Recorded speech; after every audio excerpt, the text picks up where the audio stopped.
আজ শনিবার 6ই পৌষ 2023 সালের 23শে ডিসেম্বর। বৃষভ রাশি, বৃষভ লগ্ন, টরাস সাইনের জাতক জাতিকাদের আজকের দিনটি কিন্তু এক প্রকার বেশ কাটতে চলেছে।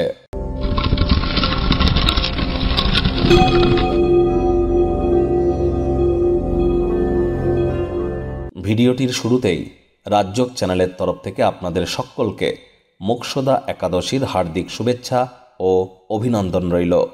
আজ যেহেতু একাদশী এবং ভগবান হরিবিষ্ণু তিনি কিন্তু যোগনিদ্রা থেকে ব্যাক এসেছেন, আর এই একাদশীর দিনে জীবনে শোক তাপ দুঃখ কষ্ট থেকে মুক্তি পেতে, জীবনকে আর্থিক সামাজিক এবং মানসিকভাবে সমৃদ্ধশালী করতে অবশ্যই একাদশীর এই মহান ব্রত আপনারা পালন করুন।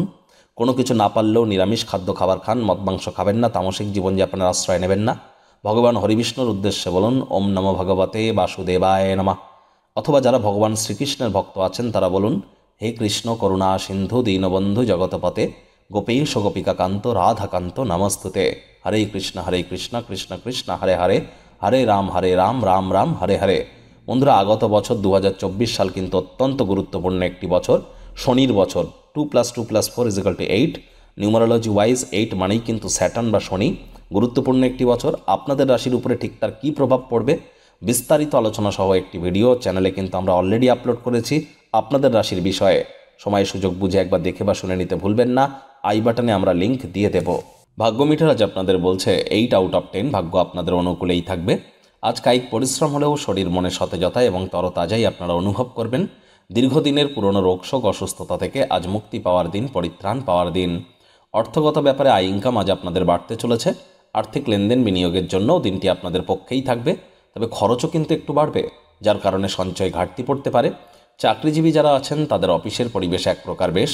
বস কলিগদের সাথে ভাব ভালোবাসা বাড়তে চলেছে। কর্মে গতি অনুভব করবেন। নিজের মেধা দক্ষতা ট্যালেন্টের দৌলতে প্রশংসার পাত্রপাত্রীও হতে চলেছেন। রাজনীতিবিদ যারা আছেন জনসংযোগ বৃদ্ধি করুন। সমাজসেবা, দান ধ্যান, ধর্মীয় ক্রিয়াকলাপে অগ্রণী ভূমিকা নিন। সমাজে আপনাদের প্রভাব প্রতিপত্তিও ইনক্রিজ করবে। শিক্ষার্থী বিদ্যার্থীদের পড়াশোনায় মনোযোগ আরও বৃদ্ধি করতে হবে। উচ্চশিক্ষার জন্য যারা বিদেশ যাত্রার কথা ভাবছিলেন, ভাগ্যদেবীও কিন্তু আজ আপনাদের পক্ষেই আছেন। আজ আপনাদের সন্তান সন্ততি থেকে থাকলে তারা তাদের কৃতিত্বের দ্বারা আপনাদেরকে গর্বিত অনুভব করাবে। প্রেমিক প্রেমিকা, স্বামী স্ত্রী উভয়ের ক্ষেত্রেই বলবো রূঢ় বাক্যের প্রয়োগ, অশ্লীল ব্যবহার করা থেকে নিজেদের বিরত রাখুন। তৃতীয় কোনো ব্যক্তিকে আপনাদের সম্পর্কের মধ্যে যেন প্রবেশ করতে দেবেন না। সম্পর্কের দুর্বলতা আরও বৃদ্ধি পেতে পারে। শত্রুপক্ষ বিরোধী পক্ষ একটু হলেও শক্তিশালী কিন্তু থাকছে।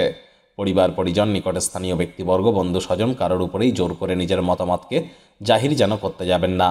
জীবনে সরলতা ততক্ষণ থাকে যতক্ষণ আপনার ব্যবহারে সরলতা থাকবে। আজ রাগকে দমন করার চেষ্টা করুন। কোনো প্রকারেই হুটহাট করে যেন রেগে যাবেন না। রাগ কিন্তু স্বল্প পাগলামির একটি রূপান্তর মাত্র।